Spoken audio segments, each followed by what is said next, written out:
Hello দিয়েছে বন্ধুরা, আশা করি সবাই ভালো আছেন। আমিও ভালো আছি। আপনাদের সকলের দোয়া এবং ভালোবাসা আল্লাহ ভালো রেখেছেন। তো বন্ধুরা, আমি যেহেতু একটা মিশন হাতে নিয়েছি, আর সেই মিশনটি হচ্ছে যাদের কাছে বর্নিয়া স্কিমেটিকে সাপোর্ট নাই তাদেরকে একটু সাপোর্ট দেওয়া। আর যাদের কাছে বর্নিয়া স্কিমেটিক সাপোর্ট নাই তারা সবাই আমার ইউটিউব চ্যানেলটা সাবস্ক্রাইব করে রাখতে পারবেন। আমার ইউটিউব চ্যানেলে আমি প্রত্যেকটা মোবাইলের হার্ডওয়্যার সলিউশনগুলো দেওয়ার চেষ্টা করব ডায়াগ্রাম আকারে। তো এই পর্যায়ে আমরা আলোচনা করছি, গত কয়েকদিন আমরা হচ্ছে ওপো F7 এর মাদারবোর্ড নিয়ে আলোচনা করছি।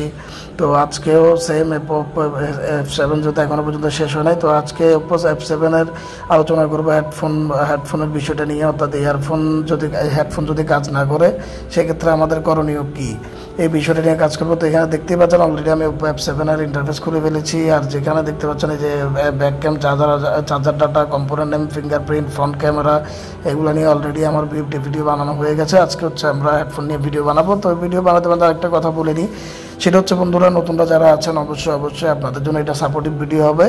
এবং আপনারা যারা অনেকেই হচ্ছে কাজের বর্নিয়া চালান না, কোনোভাবে কাজ করছেন, তাদের জন্য এটা অবশ্যই আমি সাপোর্টিভ বলে মনে করি। আর যদি আপনাদের মনে হয় যে না আমার এই ভিডিওটা থেকে কিছু শিখতে পেরেছেন, তাহলে অবশ্যই আমার চ্যানেলটাকে লাইক এবং সাবস্ক্রাইব করে আমার পাশে থাকবেন। আপনাদের একটা লাইক এবং সাবস্ক্রাইব কিন্তু আমাকে নতুন নতুন ভিডিও বানাতে উদ্বুদ্ধ করবে। তো যাই হোক বন্ধুরা, এই পর্যায়ে দেখতে পাচ্ছেন আমাদের এই যে এই কানেক্টরের, এটা হচ্ছে বিটিভি কানেক্টর। এবং আমরা যখন মোবাইলে সাববোর্ডটাকে হচ্ছে যে বিটিভি র্যাবনের মাধ্যমে হচ্ছে কানেক্ট করি, তখন এই বিটিভি কানেক্টর মধ্যে হচ্ছে ফ্ল্যাক্স র্যাবনটা লাগানোর পরে আমরা যখন হেডফোনটা প্লাগ ইন করি, তখনই ওই বিটিভি কানেক্টরের মাধ্যমে এই কানেক্টরে আসে ফ্ল্যাক্স র্যাবনের মাধ্যমে সাববোর্ড থেকে এখানে কানেকশন পাওয়ার সাথে সাথে আমার সিপিইউ থেকে আমার এটাকে হচ্ছে যে ডিটেক্ট করে নেয়। এবং সিপিইউ থেকে ডিটেক্ট করতে কিন্তু এই সিডিসি এই লাইনগুলো হচ্ছে কাজ করে। তো বন্ধুরা, এখন মনে করুন কাস্টমার আপনার কাছে এসছে, ভাই আমার হেডফোনটা পাচ্ছে না।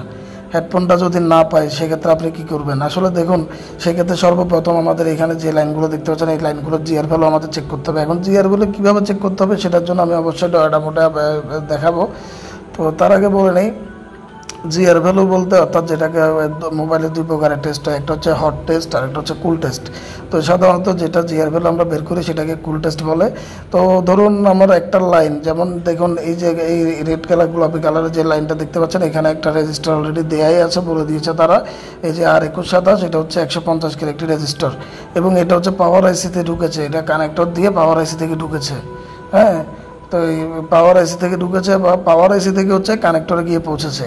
এখন দেখুন এই যে এই রেজিস্টার, এখানে আবার এই আরেকটা লাইন, এখানেও কিন্তু একটা রেজিস্টার দেওয়া আছে। তাহলে এই যে রেজিস্টারগুলোতে আমি এই যখন আমরা মনে করেন এইখানে কোনো জিআর ভ্যালু পাচ্ছি না, এবং এই যে আর হলুদ লাইনগুলো দেখতে পাচ্ছেন, এখানে কিন্তু রেজিস্টারও আছে এবং সিরিজে আপনার ক্যাপাসিটরও আছে এবং প্যারালালও ক্যাপাসিটর আছে। এখন ধরুন এই যে এখানে দেখুন আবার এই লাইনগুলোতে কিন্তু নির্দিষ্ট আকার হচ্ছে রেজিস্টার দিয়ে দিয়েছে। এখন রেজিস্টার এখানে এই একটাতে 3.3 কিলো আছে। যদি 3.3 কিলো এই রেজিস্টার যদি নষ্ট হয়ে যায়, তাহলেও কিন্তু আপনার লাইনটা কাজ করবে না, যতই লাইন ভালো থাকুক। সো এই জিনিসগুলো মাথায় রাখতে হবে বন্ধুরা।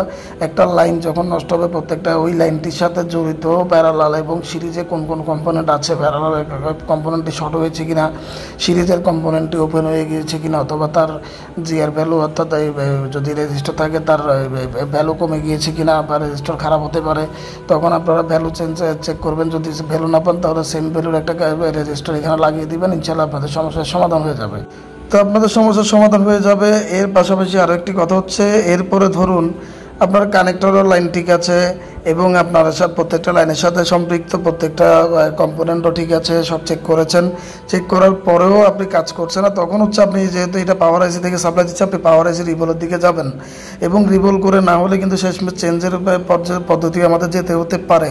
এখন দেখুন আমাদের এই পাওয়ার আইসি উঠানোর পরে আমাদের এই যে লাইনটা মনে করেন এই লাইনটা ধরুন আমি ধরে নিলাম এখানে 13 নম্বর লাইন। এখন 13 নম্বর লাইন আমি সিপিইউর মনে করেন যে এই যে 5 নম্বর লাইনে পাবো বা 6 নম্বর লাইনে পাবো। এখন আমার কাজ হচ্ছে পাওয়ার আইসিতে পাবো।